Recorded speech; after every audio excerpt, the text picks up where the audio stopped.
मंगलाचरण। मंगलम भगवान वीरो मंगलम गौतमो घड़ी मंगलम कुंद कुंदार्यो जैन धर्मोस्तु मंगलम सर्व मंगल मांगल्यम सर्व कल्याण कारकम प्रधानां सर्वधर्माणां जैनम जयतु शासनम्। आत्मज्ञान ही ज्ञान है, शेष सभी अज्ञान। विश्व शांति का मूल है, वीतराग विज्ञान। वीतराग विज्ञान ही तीन लोक में सार। वीतराग विज्ञान का घर घर होए प्रचार।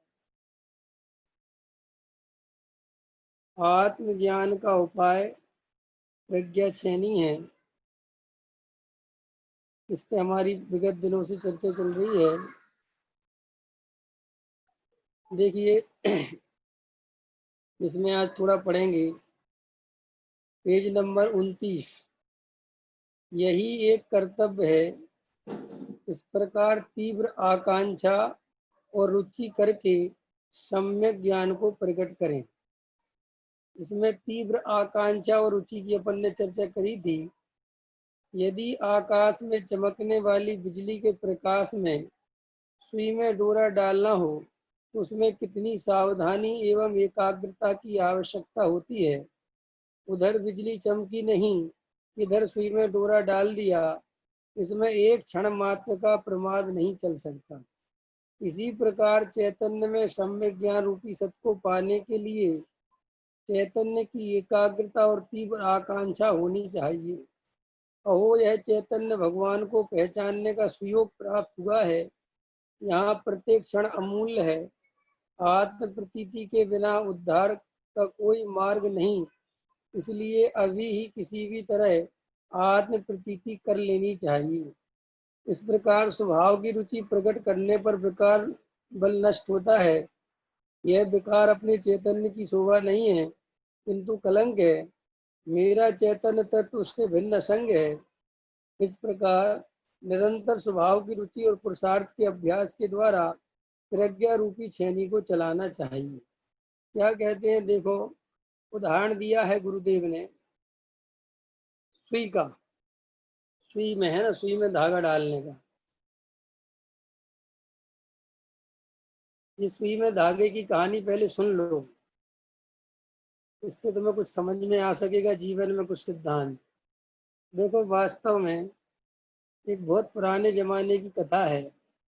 एक अम्मा सड़क पे बैठी हुई, रास्ते पे बैठी हुई जो है कुछ खोज रही थी। एक व्यक्ति वहां से निकला। उस व्यक्ति ने पूछा कि अम्मा क्या खो गया है? तो अम्मा ने कहा मेरी सुई खो गई है। तो उसने कहा चलो मैं तुम्हारी मदद करता हूँ। जैसा कि हम सब भी होते तो मदद करते हैं कि भाई अम्मा को कम दिखाई देता है, हम हेल्प करते हैं। वो युवक भी अम्मा की सुई खोजने लगा और सुई खोजते खोजते 10-15 मिनट हो गए, कहीं सुई नहीं मिली। तो उसने कहा कि अम्मा सुई गिरी कहाँ थी? मैंने सब में देख ली, कहीं सुई दिखती तो है नहीं, सुई गिरी कहाँ थी? तो उसने कहा बेटा सुई तो मेरी जो झोपड़ी बनी है ना, वो पीछे जो दिखाई दे रही है, सुई तो वहां गिरी थी। ये तो उसने कहा अम्मा तुम्हारा दिमाग तो ठीक है, जब सुई वहां गिरी थी तो सुई वहीं खोजना चाहिए, सुई यहाँ क्यों खुजवा रही हो? तुम खुद भी अपना समय बर्बाद कर दिया और मेरा भी समय बर्बाद कर दिया। तो अम्मा ने कहा बेटे लगता है तुम में अकल नहीं है। बोले अच्छा कैसे? बोले उजाला तो यहाँ पे है, तो उजाले में सुई मिलेगी कि अंधेरे में मिलेगी? क्या बोलो, ये सुई कहाँ मिलेगी सुबोध जी? अंधेरे में मिलेगी कि उजाले में? उजाले में मिलेगी, अंधेरे में कैसे मिलेगी? उसने कहा तर्क तो अम्मा ठीक है तुम्हारा कि उजाले मिलेगी, लेकिन सुई जहाँ गिरी वहां मिलेगी, ये ज्यादा मजबूत बात है कि उजाले में मिलेगी।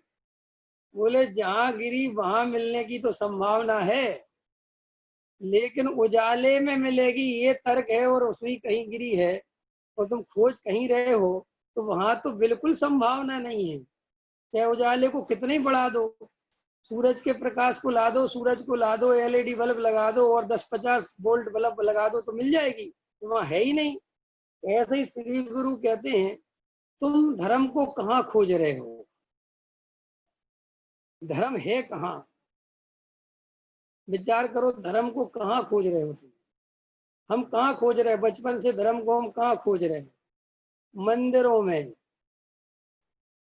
है, नहीं खोज रहे कि नहीं खोज रहे? प्रतिमाओं में, प्रक्षाल में, सामग्री में, पूजा पाठ में, शास्त्रों में, स्वाध्याय करके, पंडितों में, महाराजों में, साधुओं में, त्यागी वृत्तियों में, सब जगह धर्म खोज रहे। तो किसी ने पूछा कि धर्म है कहाँ, कहाँ गिरा था, सुई कहाँ गिरी थी? बोले साहब सुई तो यहाँ गिरी थी। और खोज कहाँ रहे हो? कि साहब हमें बताया था मंदिरों में मिलेगा धर्म, और हम वो धर्म खोजने में लगे हुए हैं और जन्मों जन्मों से लगे हुए हैं। मेरा प्रश्न है धर्म के कब मिल जाएगा है? और सुनो, तुम्हारे साथ में समर्थन में भी है खोजने वाले, तुम अकेले नहीं खोज रहे, हजारों आदमी खोज रहे हैं। तो जो काम हजारों लोग करते हैं उससे बल मिलता है कि मैं अकेला मूर्खचंद नहीं हूं, इतने सारे लोग कर रहे हैं तो कुछ तो सत्यता होनी ही चाहिए ना। क्योंकि कोई काम अगर बहुत सारे लोग करने लग जाएं, भीड़ समुदाय अगर इकट्ठा जहाँ होने लगे, तो हमें वैसे ही मन में होने लगता है कि यार क्या हो रहा है। जैसे रोड पर देखा तुमने, अगर किसी की लड़ाई हो रही हो बढ़िया, और लड़ाई कर रहे हो दो लोग और उनको चारों तरफ से लोगों ने घेर लिया हो, अब ये समझ में नहीं आ रहा कि अंदर हो क्या रहा है, मदारी का खेल चल रहा है कि क्या चल रहा है। तो लोगों को उसको देखने की इतनी उत्सुकता होती है कि वे स्कूटर रोक देते हैं। वो कहते हैं यार हो क्या रहा है, क्योंकि भीड़ इकट्ठी हो गई ना। तो फिर लड़ाई लड़ने वालों को जब भीड़ इकट्ठी होती तो और मजा आता है। ये भी लड़ाई लड़ने का एक मजा है। अकेले में तुम इतना अच्छा नहीं लड़ सकते। जब इसलिए तो ये जो दंगल होते हैं उनकी टिकट होती है, और लोग वो दंगल देखने जाते हैं, फिर वो चारों तरफ तालियां बजाते हैं, कोई किसी की तरफ होता है, कोई किसी की तरफ होता है, फिर लड़ाई होती है तो मजा आता है। तो श्री गुरु कहते हैं ऐसे ही तुम मंदिरों में भीड़ देखते हो तो तुम्हें लगता है इतने लोग पागल थोड़े ही हैं, इसलिए मुझे भी मंदिर जाना चाहिए। फिर कई लोग वहां भीड़ में कहते हमारे तो बहुत काम बन गए जब से हम मंदिर जाने लगे, भैया बहुत शांति रहती है जीवन में और एक बहुत अलग ही आनंद आता है, तो चलो जी अपन भी। तो इसी तरह से जैसे वो बहुत सुई को वहां पर खोज रहे हैं और सुई वहां पर है ही नहीं, कहीं ऐसे ही तो हम धर्म को नहीं खोज रहे हैं, फिर हम शास्त्रों में धर्म को खोज रहे हैं। फिर शास्त्रों में क्या होता है कि हम थोड़ा पढ़ लिख जाते हैं, विद्वान बन जाते हैं, शास्त्री बन जाते हैं, और शास्त्री नहीं बन पाए तो शास्त्रियों के साथ रह रहे के आधे शास्त्री तो हो ही जाते हैं, है कि नहीं? और मुमुक्षु तो कम से कम शास्त्रियों से भी आगे हैं जो मुमुक्षु होते हैं अपने। तो वो क्या होता है कि फिर एक भ्रम होता है कि हम तो बहुत धर्म के बारे में जानते हैं, हम तो बहुत ही जानते हैं, और उन्हीं शब्दों से जो मन की शांति है वो और खो जाती है। देखो भाई, मैंने कल भी लिया था, मैं बार बार इस बात को ले रहा हूँ, उधार के विचारों से तुम अपने को भरोगे, तुम्हारे जीवन में कभी सच्ची शांति नहीं मिलेगी। तुम मैं गायक हूँ, मैं शुद्ध हूँ, मैं एक हूँ, मैं त्रिकाली हूँ, मैं ध्रुव हूँ, ऐसे शब्दों से शांति नहीं मिलती। जैसे पानी शब्द से प्यास नहीं बुझती, ऐसे ही शास्त्रों को रट लेने से, मंदिरों के घंटे बजाने से, पूजा करने से, पैर दबाने से, भोजन कराने से धर्म का कोई संबंध नहीं है। धर्म तो केवल और केवल एक शुद्धात्मा के अनुभव का नाम है।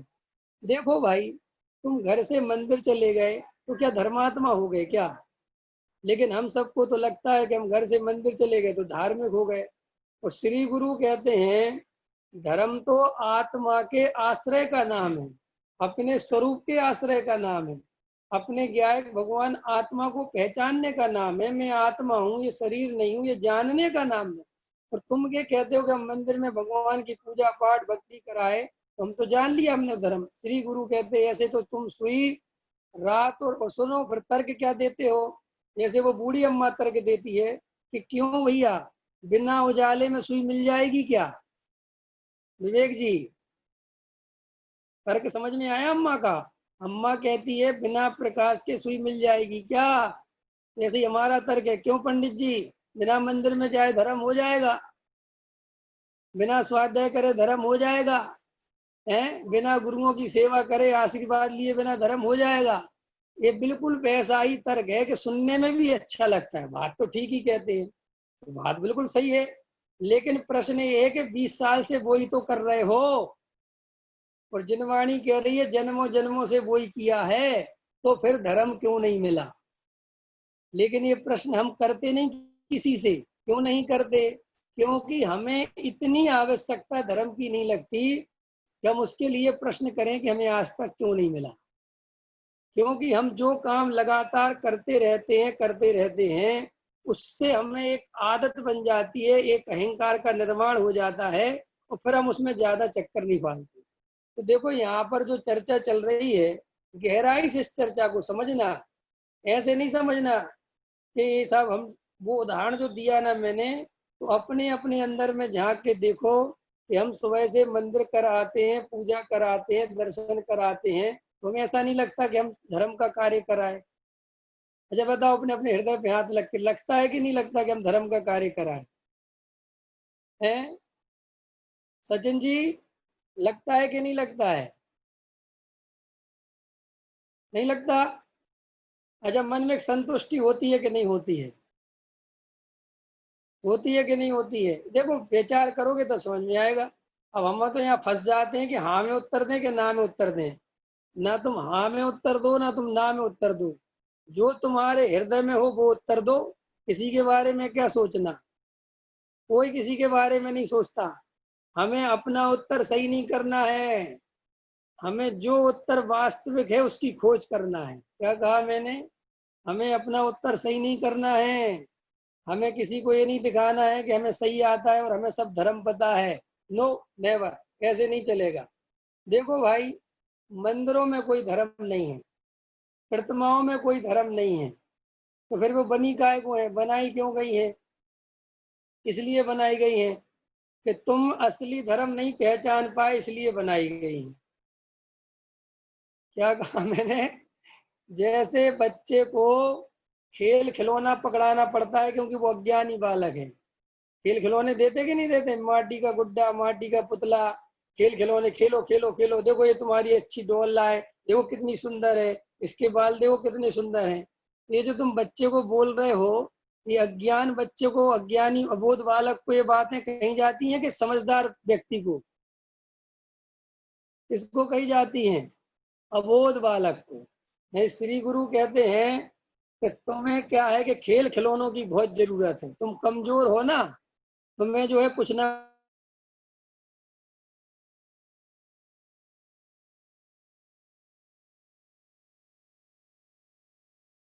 से क्या होता है, देव शास्त्रु की पूजा केले से क्या होता है?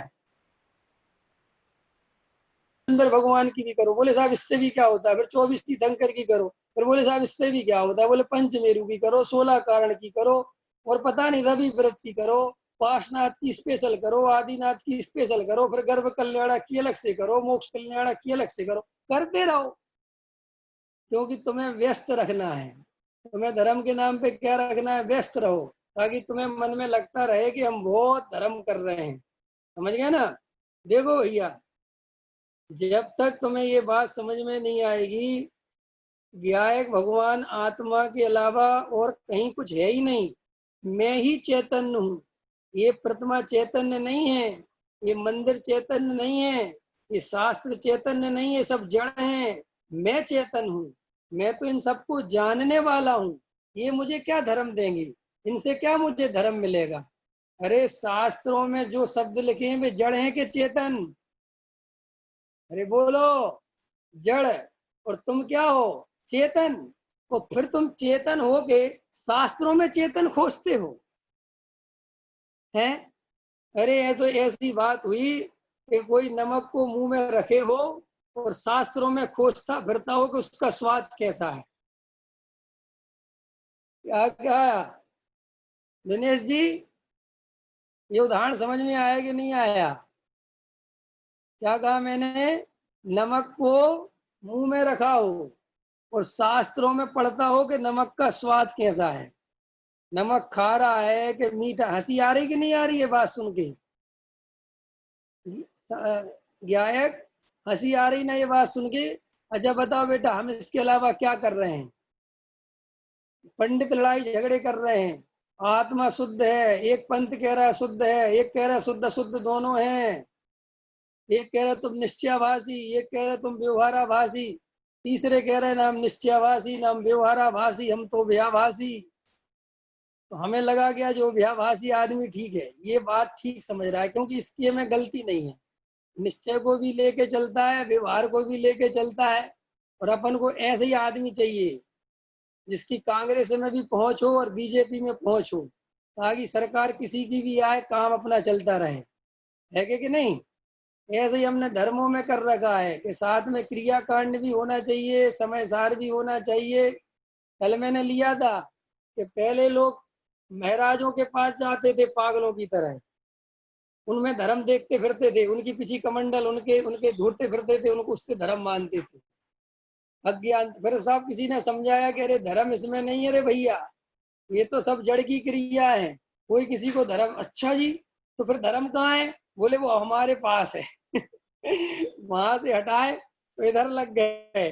फिर पहले वहां दान देते थे, तो वहां दान देने में संकोच करने लगे कि वहां दान मत दो, फिर यहाँ दान देने लगे। लेकिन बेहोश वहां भी थे और बेहोश यहाँ भी है। नहीं समझ में आया? अब वहां कोई 1 रुपया दान दे तो वो अज्ञानी समझ में आता है, मूर्ख समझ में आता है, गृहीत मिथ्या दृष्टि समझ में आता है। और यहाँ दान दे अपनी संस्था में, अपने ग्रुप में, तो वो धर्मात्मा समझ में आता है, समझदार समझ में आता है, ज्ञानी समझ में आता है कि नहीं? ये है बेहोशी, ये है पागलपन कि तुम्हें ये तो समझ में नहीं आया कि मैं कर क्या रहा हूँ। पहले वहां के प्रभाव में था तो वहां पागलों की तरह मानने लगा, फिर वहां से कुछ तर्कों से, कुछ युक्ति से, कुछ शास्त्र प्रमाणों से इस तरफ आ गया, तो फिर यहाँ लग गया। फिर यहाँ मैंने खूब स्वाध्याय करना चालू कर दिया, ग्रंथ पढ़ना चालू कर दिया, तो वहां अपने को व्रत उपवास से बड़ा मानता था, अब यहाँ अपने को काय से बड़ा मानने लगे? पंडित से। नहीं समझ में आया? धार्मिक आदमी कौन? प्रश्न करो। धार्मिक आदमी कौन?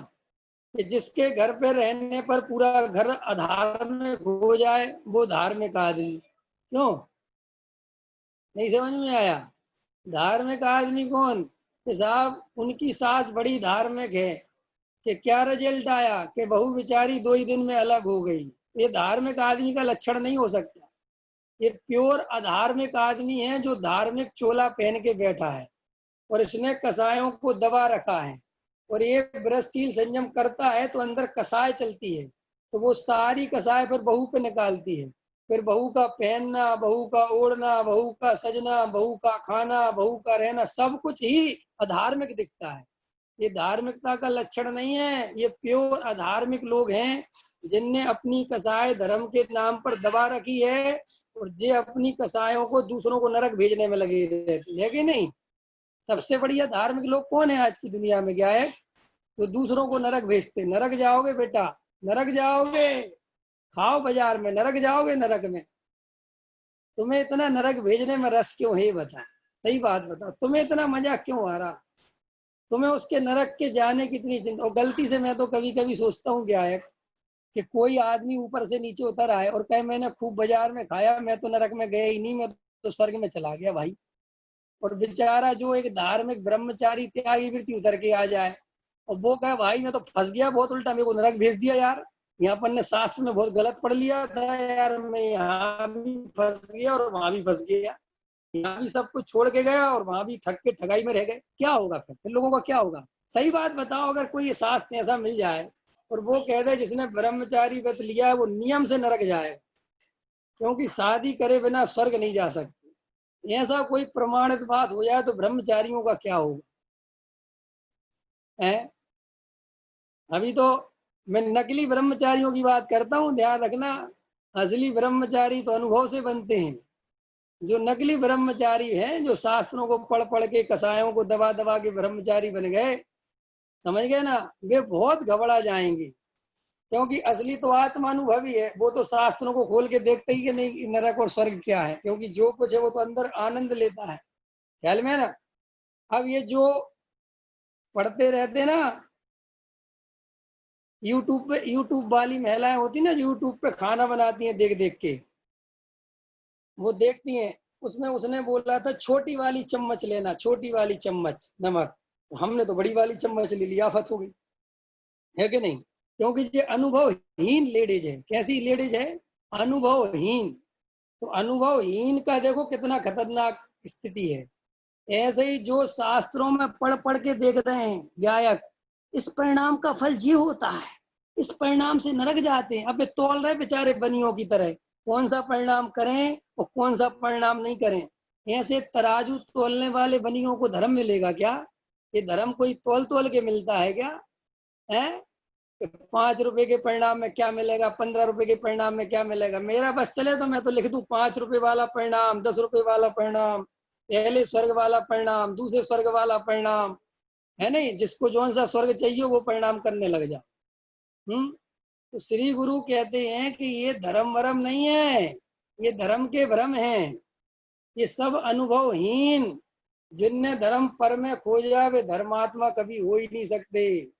जिनने जड़ की क्रियाओं से धर्म की तौल करी उन्हें धर्म मिल ही नहीं सकता।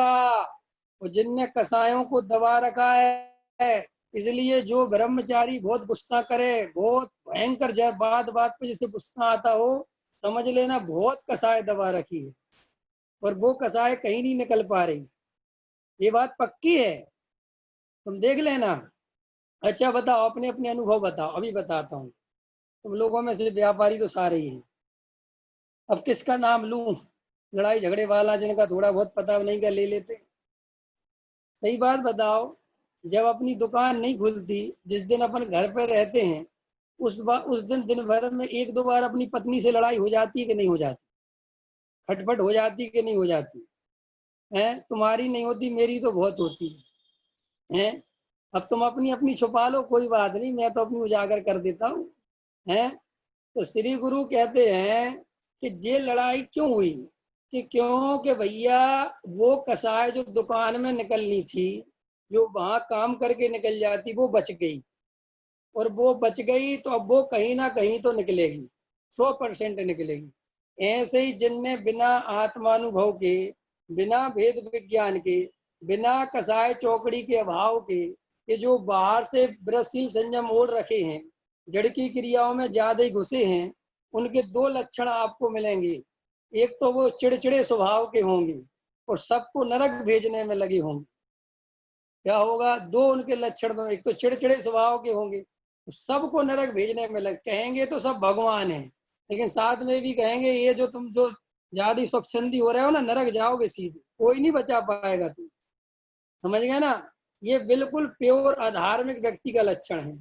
जो असली धार्मिक आदमी होगा, जिसके वास्तव में आत्मानुभव होगा, उसके पास पापी से पापी व्यक्ति आएगा, पापी से पापी सत्य व्यसनी आएगा, चोरी चोर चोर आएगा तो भी उससे कहेगा ये सब एक समय की भूल है, इनमें कुछ नहीं रखा, ये सब प्राग भाव और प्रध्वंस स्वभाव में खत्म हो जाते हैं, तुम अभी के अभी भगवान हो, अभी के अभी। जैनियों के यहाँ प्राग भाव और प्रध्वंस स्वभाव है, लेकिन आज तक जैन लोग इसका कभी उपयोग नहीं समझ पाए, कभी कर ही नहीं पाए। क्योंकि अगर प्राग भाव प्रध्वंस स्वभाव समझे होते तो महावीर के जीव को, जो शेर की पर्याय में था, और वे 2 मुनिराज उतर के उपदेश दे दिया, और हिरण का मांस खा रहा था, तो काय की दम पे दे दिया? इसी आधार पे दे दिया कि ये एक समय की पर्याय की भूल है और अगली पर्याय का इस पर्याय में अभाव है, अभी के अभी ये आत्मानुभव कर सकता है। ये प्राग भाव सिखाता है। प्रध्वंस स्वभाव कहता है वर्तमान को मत देखो, इसका भविष्य में अभाव है। आज ये वर्तमान में जीव की क्या हालत है, इससे इसका आकलन मत करो। हमारे यहाँ तो ऐसे ऐसे गजब गजब के केवली भगवान ने सिद्धांत बताए हैं, लेकिन हमारी बुद्धि खराब है कि हम उनका उपयोग वैसे ही करते हैं जैसे अन्य धर्मों में चल रहा है। यानी कभी स्यादवाद का उपयोग नहीं कर पाए, बोलते हैं कि हम स्यादवादी हैं।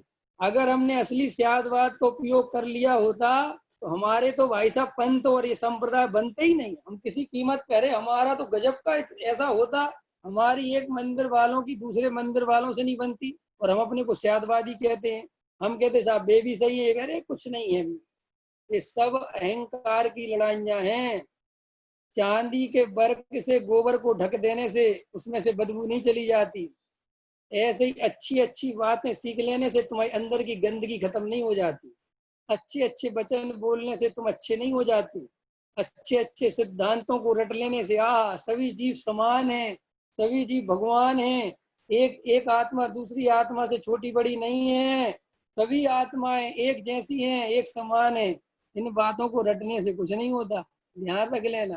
क्योंकि जब तक अंदर का मैल अभिप्राय नहीं बदलता, ये तो चांदी के वर्क से गोबर को ढक लेने जैसी बात है। इसलिए बहुत से लोग प्यारी प्यारी बातें सीखते हैं, अच्छी अच्छी बातें सीखते हैं और अपने को धार्मिक होने का पाखंड रचते हैं, तो वे समझते भी कि हम धार्मिक हैं। याद रखो, सरलता दिखाने की चीज नहीं है, अंदर से सरल होना चाहिए। समझ गए ना? अरे अंतरंग में तो मायाचारी भरी हुई है, झूठ फरे भरा पड़ा हुआ है, कसाएं दबी पड़ी हुई हैं, दूसरों का सुख देखा नहीं जा रहा, दूसरे बेचारे हंस रहे हैं तो तुम्हें तकलीफ हो रही है, और तुम कहते हो कि हम समय सारजी पढ़ते हैं, हम शुद्ध आत्मा की बात करते हैं। तो श्री गुरु कहते तुम कैसे भगवान देखते हो सबको? तुम कहते हो सभी आत्माएं एक जैसी एक समान है, तुम्हें एक आदमी एक समान नहीं दिखता। सब तुम्हें छोटी जाति के छोटे दिखते हैं, कुत्ते बिल्ली अलग दिखते हैं, अपने अपने परिवार में बहू अलग दिखती है, और राग देश अलग दिख, सब क्या बताएं, इनका कितना विस्तार करें, इनका विस्तार आप सब कर लेना। तो देखो भैया, ये बात गहराई से समझनी ही पड़ेगी कि तुम अंतरंग में अपने अनुभव से जब तक नहीं सीखोगे और शास्त्रों में धर्म खोजोगे तो धर्म नहीं मिलेगा। पंडितों के पास धर्म खोजोगे धर्म नहीं मिलेगा। किसी पंडितों कोई किसी को कोई धर्म दे ही नहीं सकता, कोई धर्म कैसे देगा? और तुम्हें बाहर की बातों से अपने जीवन को भर लोगे, गाथाएं याद कर लोगे, ग्रंथ याद कर लोगे, क्रियाएं करोगे, तुम्हें ऐसा लगने लगेगा कि मुझे बहुत कुछ आता है। और ध्यान करने बैठोगे तो मन में बेई बेई घूमेगी, वहां गाथा में लिखा है, वहां ये नए से बात कही, वहां इस नए से बात कही। सुनो, ये ऐसे ही नहीं कह दिया किसी ने, पूर्व जन्म के पाप पंडित्याई माथे पड़ी। तो क्यों? तो पंडित्याई माथे पड़े का अर्थ क्या है, क्या कहना चाहते हैं कि भाई बिना अनुभव के मात्र शास्त्रों के भरोसे जो जीता है वो पंडित पाप ही है वास्तव में, अगर वो अनुभव नहीं करता। तो श्री गुरु कहते ये अहंकार और चढ़ता चला जाता है कि मैं पंडित हूँ, मैं विद्वान हूँ, मुझे तो बहुत कुछ आता है, ये सब तुच्छ लोग हैं, इनको कुछ नहीं आता। और फिर इसी में भाषा की पकड़ और बन जाए तो फिर तो और पूछो मत। तो श्री गुरु कहते इसी तरह जन्मों जन्मों से ये जीवन जा रहा है, ऐसे ही जा रहा है। एक मंदिर वाले दूसरे मंदिर वालों को घुसने नहीं देते अपने मंदिर में, और वीतरागता का ढिंडोरा पीटते हैं, सभी आत्मा एक समान है, और फिर हालत ऐसी तो क्यों है? क्योंकि अज्ञानता में जो कार्य हो रहे हैं उनका धर्म से कोई लेना देना नहीं। इसलिए अगर जो भी ये क्लास में बैठे सुन रहे हैं, मेरी एक ही शर्त है, अगर आपको वास्तव में आत्मा की सच्ची प्यास हो, आपको वास्तव में आत्मा का अनुभव करना हो, तो इनसे, समाज से, पंथ से, संप्रदाय से, जातियों से, भेद से, प्रभेद से, इन सब से ऊपर उठना पड़ेगा और सभी जीवों को भगवान देखना पड़ेगा, अंदर से देखना पड़ेगा। कहने की नहीं, शब्दों की बात नहीं। शब्द तो जितने कम बोलो उतना अच्छा, जितना मौन रहोगे उतना अच्छा। मैंने कल ही बताया था, हम मौन नहीं रह पाते क्योंकि हम शब्दों के गुलाम हो चुके हैं। हम इतने गुलाम हैं शब्दों के कि हमें वो शब्द गुलाम बना चुके हैं। और अगर वो पंडित, विद्वान, महाराज, गुरु वे शब्द अगर नहीं बोले तो हमें अधूरा अधूरा लगता है। अरे आज उनने त्रिकाली ध्रुव नहीं बोला, आज पूरे प्रवचन में कहीं शुद्धात्मा नहीं बोला।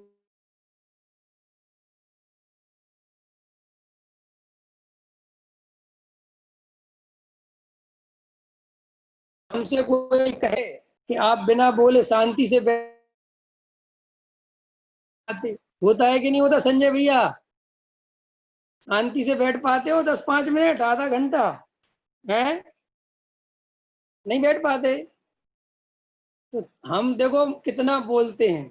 अच्छा एक बात आओ, जब विजय जी आधा घंटा शांत होके बैठते हैं तब तो शांत हो जाते हैं सुबोध जी?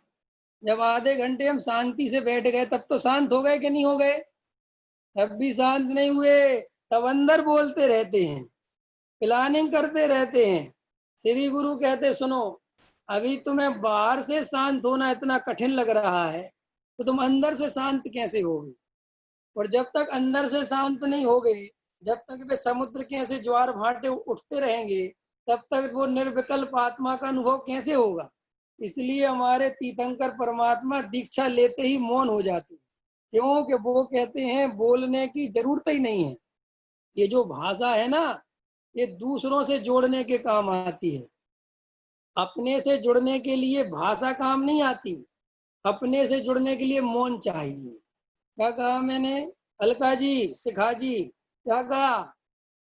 सुनीता जी, समझ में आ रहा है कि नहीं है? समझ में आता है? ठीक ठीक, अच्छी बात है। देखो भाई, शब्द जो है वो दूसरों से जुड़ने के काम आते हैं। जैसे हमने अब सुनीता जी को बोला तो ये शब्द चाहिए इसके लिए, लेकिन मुझे अपनी आत्मा अनुभव करना है, मुझे वेद ज्ञान करना है, तो मुझे शब्द नहीं चाहिए, मुझे मौन चाहिए, मुझे और मौन होना है। मैं जितना शब्दों को छोड़ूं उतना ज्यादा मेरे लिए अच्छा है। लेकिन सच बात बताओ, सबसे ज्यादा बोल कौन रहा है आज की डेट में? धार्मिक लोग भड़बड़ कर रहे हैं, दिन भर लगे, ये क्लास पर एक क्लास पर एक क्लास पर एक क्लास पर एक क्लास पर एक क्लास, और क्लास कराने वाले भी कम नहीं है और क्लास सुनाने वाले भी कम नहीं है। कभी कभी तो ग्रुपों से हटना पड़ता है भाई साहब, इतनी आइडिया भेजते हैं। अरे भैया, जिसको तुम्हारा सुनना होगा वो अपने आप करेगा, इस ग्रुप में डालेंगे, उस ग्रुप में डालेंगे, डालते रहेंगे, सुनो सुनो हमारी बात। अरे भैया, तुमने कोई जबरदस्ती सुनाने का ठेका ले रखा है क्या? विवेक जी, विवेक जी, सुनाई दे रहा है कि नहीं दे रहा है?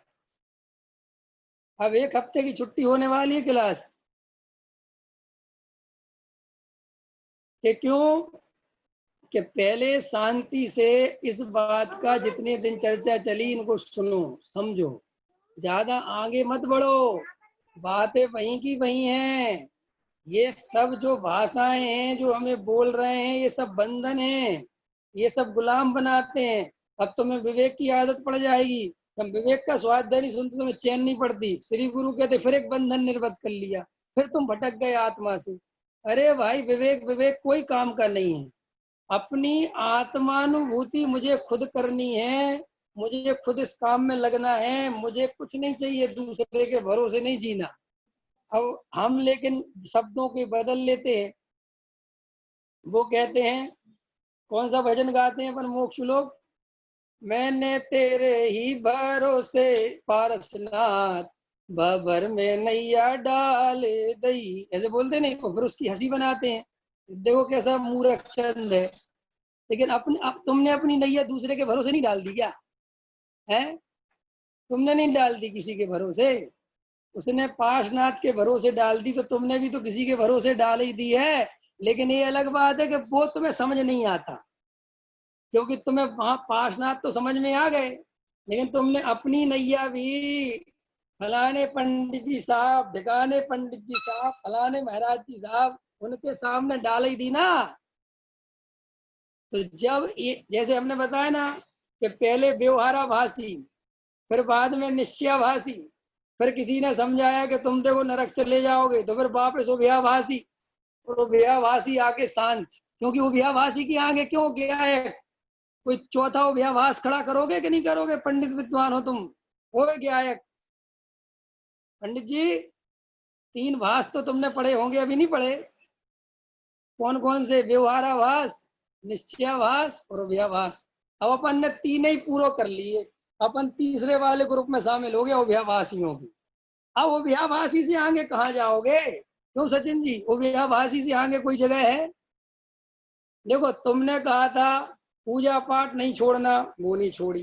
तुमने कहा समय सार पढ़ना असली धर्म वहाँ है, वो भी पढ़ रहे। अब बेटा अब बताओ अब क्या करोगे? अब तो धर्म होके रहेगा कि नहीं होगा? और हम तो बिल्कुल बैलेंस में चल रहे हैं, अष्टमी चतुर्दशी उपवास करते हैं, है कि नहीं? हर रविवार जो है विशेष स्वाध्याय में जाते हैं। लोग जो है वहां जाते हैं सागर वाले काका जी के मंदिर। कौन सा मंदिर है वो? काका जी था, काका जी तो था, हाँ, काका जी का मंदिर। और हम जो है संडे को विशेष स्वाध्याय में जाते हैं। काका जी कुछ और था क्या उसका नाम? भूल गया मैं, जो भी था, चलो कोई फर्क नहीं पड़ता। तो श्री गुरु कहते हैं कि भैया ये सब जो कहानियां हैं, तुम होश में तो आओ कि यार मैं कर क्या रहा हूँ। पहले वहां पागलों की तरह लगा रहता था, फिर मुझे इनकी तरफ का झुकान हो गया, तो अब ये जो कहते हैं मैं इनकी तरफ लगा रहता हूँ। पहले वहां के क्रियाकांड पालता था, अब यहाँ के क्रियाकांड। यहाँ के क्रियाकांड सीखे कि नहीं सीखे? अभी जो नए नए मोक्षु बनते हैं वो धीरे धीरे सीख जाते हैं। सहजानंदी शुद्ध स्वरूपी। अच्छा यहाँ ये बोलते जिनवाणी की बात, हाँ यहाँ ये बोलते प्रवचन की बात। फिर वहां क्या बोलते थे? जहाँ वाणी के ज्ञान ते सूझे लोकालोक। क्यों याद है तुम्हें? शाश्वत संजय भैया याद है? हैं? मिथ्यात्म नाश वेखो, ज्ञान के प्रकाश वेखो, आपा पर भास वेखो। ऐसे बोलते थे नहीं? हम बचपन में जो है यही चीजें बोलते थे। अब यहाँ मोक्ष वाले में आ गए, निज निधि निज में बताई। तो कई मुझे पुराने वाले मिल जाते, वो कहते साहब इतनी शॉर्टकट जिनवाणी अच्छी नहीं लगती, थोड़ी बड़ी वाली लिया करो। मैंने कहा चाहे बड़ी वाली ले लो चाहे छोटी वाली ले लो, भैया अंतर आत्मा की खबर है कि नहीं पहले बताओ, कि तुम्हें नहीं चक्करों में फंसे हुए कि छोटी के बड़ी। तो भैया अंतरंग में ये मैं क्यों समझा रहा हूँ? कभी सोचा मैं क्यों समझा रहा हूँ? मैं इसलिए बातें कर रहा हूँ कि जब तक तुम्हें जो नशा चढ़े हुए हैं धार्मिक होने के, जब तक ये पंथवाद का जहर चढ़ा हुआ है कि कभी इस टोली में कभी इस टोली में, ये जब तक अंदर से नहीं निकलेगा, जब तक तुम्हारी खुद की दृष्टि तुम्हारे पास नहीं होगी, जब तक तुम धर्म के नाम पर उलझते ही रहोगे, और कभी धर्म शास्त्रों में खोजोगे, कभी कहीं खोजोगे, कभी कोई कह देगा वो सम्यक दृष्टि ज्ञानी नए मिले हैं अभी अभी हैं, उनके पास है। लॉन्च होते रहते हैं पंकज जी बीच बीच में, ज्ञानी लॉन्च होते रहते हैं कि नहीं? अभी एक नए नए लॉन्च हुए हैं, अब लोग उनके पास दौड़ते हैं, कुछ ये दे दें, फिर कोई और नया लॉन्च हो जाता है 10-20 साल में। सब जगह खाली होती रहती ना, सब जगह एक ना एक महागुरु बन के बैठे रहते हैं। देखो भाई, याद रखो, जगत में पर पदार्थों के संदर्भ में खोज करनी हो, सोच करनी हो, कुछ करना हो, उनको पाना हो, तो पर की आवश्यकता पड़ती है। लौकिक शिक्षा के लिए गुरु की आवश्यकता पड़ती है कि भैया अमेरिका कहाँ है, ब्रिटेन कहाँ है, जापान कहाँ है, अच्छा ऐसे क्या होता है, गणित में 5 और 10 जोड़ने पर क्या होता है। ये सब शिक्षा का काम है, इसमें शिक्षा देनी पड़ती है, क्योंकि अनुभव से कोई गणित नहीं सीखता। पंकज जी, तुम गणित अनुभव से सीखे थे कि पढ़ पढ़ के सीखे थे? गणित मैथमेटिक्स 2 और 2 4, 2 एकम 2, 2 तीन 4, 2 3 6, 200 को 8 है कि नहीं? तो 5 10 15 12 14 18 20 22 24 26 28 30 32 34 36 है ना, 38 40। ये सब कहाँ से सीखे थे? अनुभव से आया कि पढ़ाया है किसी ने? ये सब पढ़ के सीखना पड़ता है। अमेरिका यहाँ से कितने किलोमीटर दूर है? हजारों किलोमीटर। वो सब पढ़ के सीखना पड़ता है। वहां का स्पेस कैसा है, वहां का रचना, ये सब पढ़ के सीखना पड़ता है। क्यों? ये सब पढ़ के संदर्भ में जानकारी है, इसलिए वहां शिक्षक की जरूरत पड़ती है, वहां गुरु की जरूरत पड़ती है। एक दुकानदारी भी सीखना है तो दूसरे के पास जा जाके सीखनी पड़ती, क्योंकि वो अनुभव की कोई उसमें लेना देना नहीं। ऐसे ही श्री गुरु कहते हैं कि तुम्हें वो ही आदत पड़ गई है कि जैसे हमने स्कूल की पढ़ाई दूसरों से करी, ऐसे ही हमें धर्म भी दूसरे सिखा पाएंगे। कोई हमें गुरु मिलेगा, कोई महाराज मिलेगा, कोई पंडित मिलेंगे, कोई साधु संत मिलेंगे, कोई आशीर्वाद देंगे, कोई त्याग व्रत सिखाए, तब तो हमें धर्म मिलेगा। श्री गुरु कहते हैं यहाँ तुम गलती कर गए। कि क्यों? यहाँ गलती क्यों कर गए? क्योंकि यहाँ पे धर्म खुद के अंतरंग की चीज है। मेरा अनुभव ही मेरा धर्म है, मेरी अनुभूति ही मेरी धर्म है। शुद्धात्मा की प्रतीति, दृष्टि, दर्शन जो लेना हो बोलो, वो धर्म है। इसलिए उसमें पर की आवश्यकता नहीं है, उसमें तो स्वयं को स्वयं का अनुभव करना है। इसलिए धर्म किसी दूसरे के पास नहीं मिल सकता, कोई मुझे धर्म नहीं दे सकता। कोई धर्म देने, कोई गुरु, कोई पंडित, कोई विद्वान, कोई महाराज, कोई साधु, कोई सन्यासी, कोई मेरे को धर्म नहीं दे सकता। वो तो हल्के फुल्के इशारे कर सकते हैं, अनुभव तो मुझे ही करना पड़ेगा।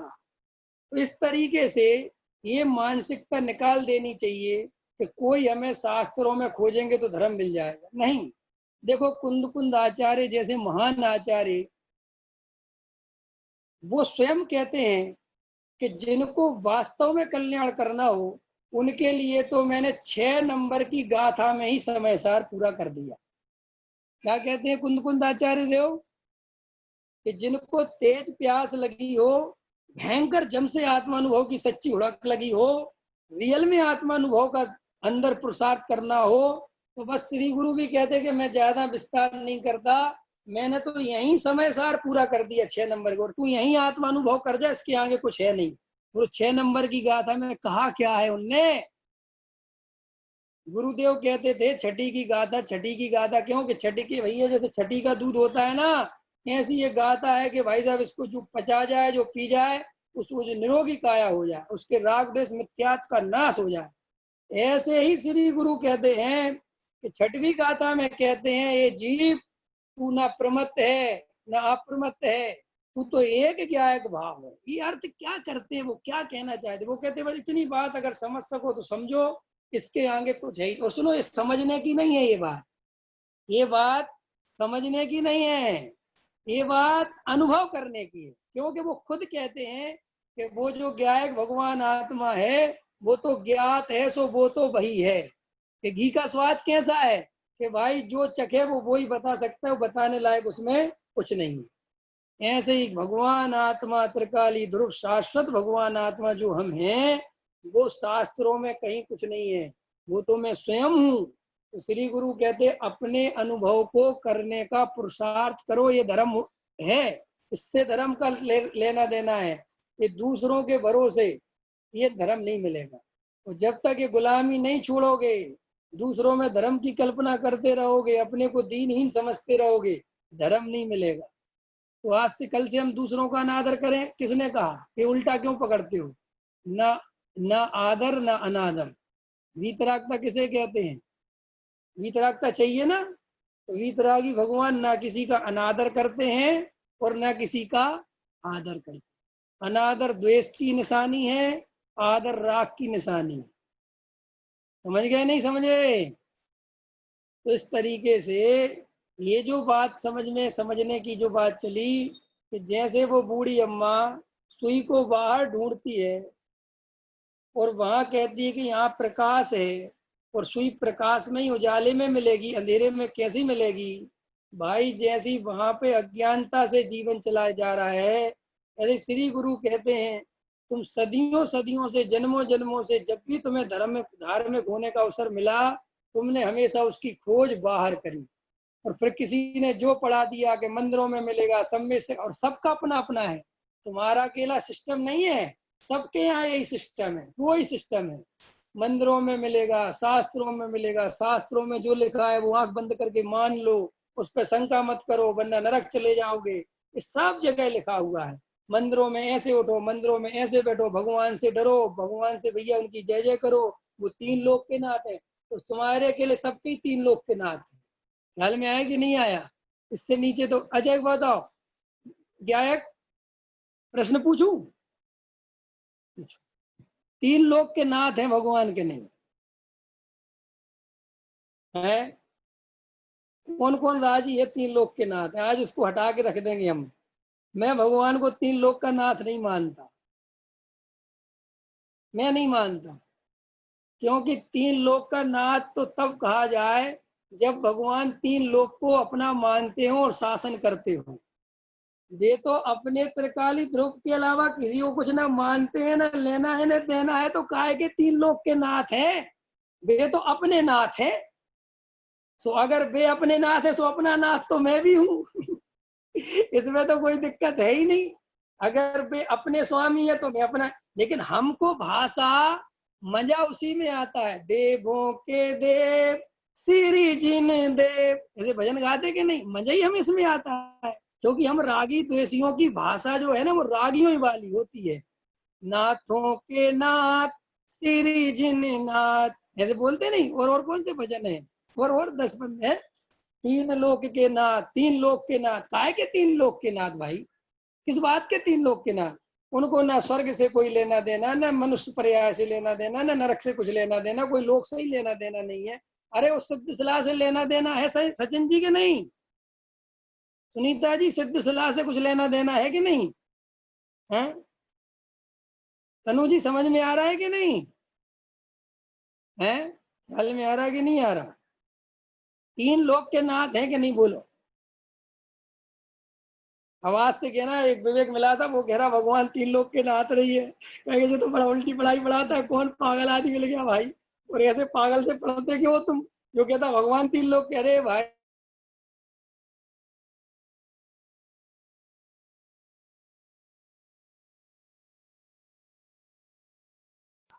लगता है रुक गया।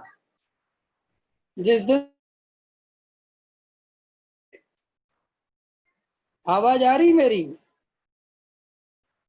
आवाज आ रही, ये बार बार रुक रहा है।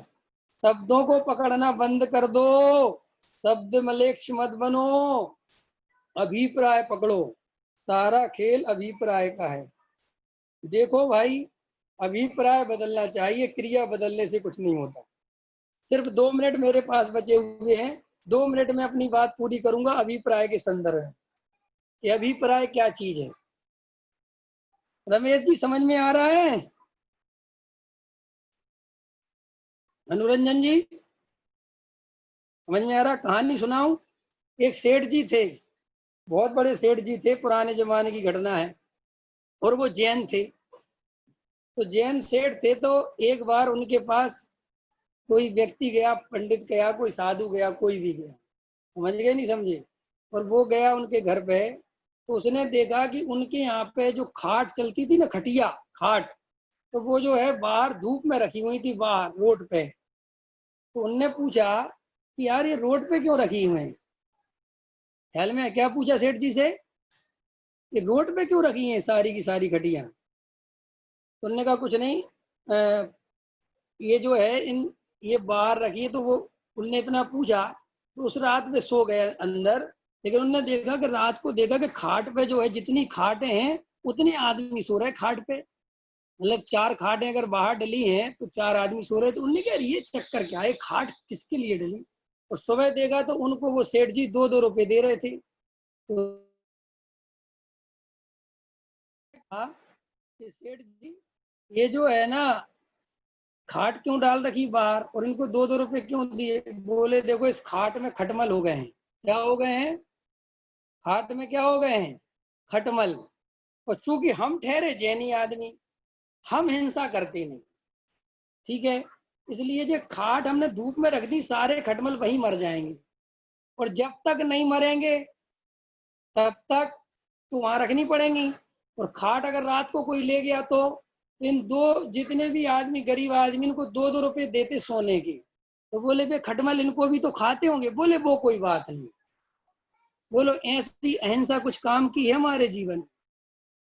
और हम सब ऐसे ही अहिंसा कर रहे कि नहीं कर रहे, सोचना विचार करना, कि हम तरीके बदल देते हैं, अपने होशियार चंद बन जाते हैं हम संगी पंचेंद्री को कष्ट देते रहते हैं पैसा दे दे के, और ये एक चीटी को बचा रहे हैं। हमारी जो हिंसा करने की स्टाइल है अहिंसक बने रहने की, क्यों? कि चीटी को बचाएंगे, लेकिन ये जो गरीब आदमी 5 रुपए हमारे फालतू चले जाएंगे, तो फिर बनिया काएगी। क्योंकि जैनियों की सारी ताकत पैसे में लगी हुई है। जैनियों को क्या चाहिए पूरे टाइम? सिर्फ और सिर्फ पैसा। इसलिए वे हिंसा नहीं करते, चोरी नहीं करते, और कसाएं दबा लेते हैं, क्रोध नहीं करते, क्योंकि पैसा चाहिए। सेठ जी को कोई आके 2 शब्द बोल भी जाए, सेठ जी कहते हैं कोई देख, कोई बात नहीं, कोई बात नहीं भैया, तू बड़ा आदमी, भैया तू बड़ा आदमी। अंदर में कौन सी कसाय काम कर रही है? क्षमा भाव काम कर रहा है कि लोभ कसाय काम कर रही है? कौन सी कसाय काम कर रही संजय जी? लोभ कसाय। एक जो है वो उल्टा सीधा बोल के जा रहा है, तो भी हम कहते कोई बात नहीं भैया, कोई बात नहीं, क्योंकि हमें तो पैसा चाहिए।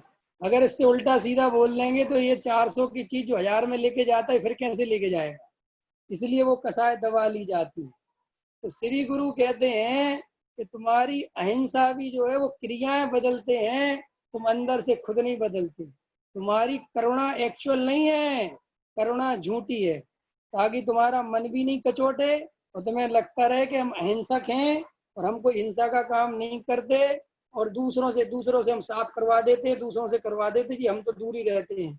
अरे भाई, हम गांव में रहते थे ना, मैंने गांव में ऐसे ऐसे लोग देखे कि उनके घर में कोई बिच्छू निकला है, सांप निकला है, जैनियों के घर में, तो दूसरे से बुला के मरवा देते थे और कहते थे साहब हमने नहीं मारा, हम तो दूर खड़े थे भैया, हमने तो उससे खूब कहा था बचा लेना भैया, बचा लेना बचा लेना। अरे अंतरंग में विचार करो क्या अभिप्राय है। तो इस तरीके से हम जब तक अपने जीवन में गहराई से विचार नहीं करेंगे तब तक हमें समझ में नहीं आएगा कि हम वास्तव में धर्म कर रहे हैं कि हम भी वो ही कर रहे हैं जो सारी दुनिया कर रही है।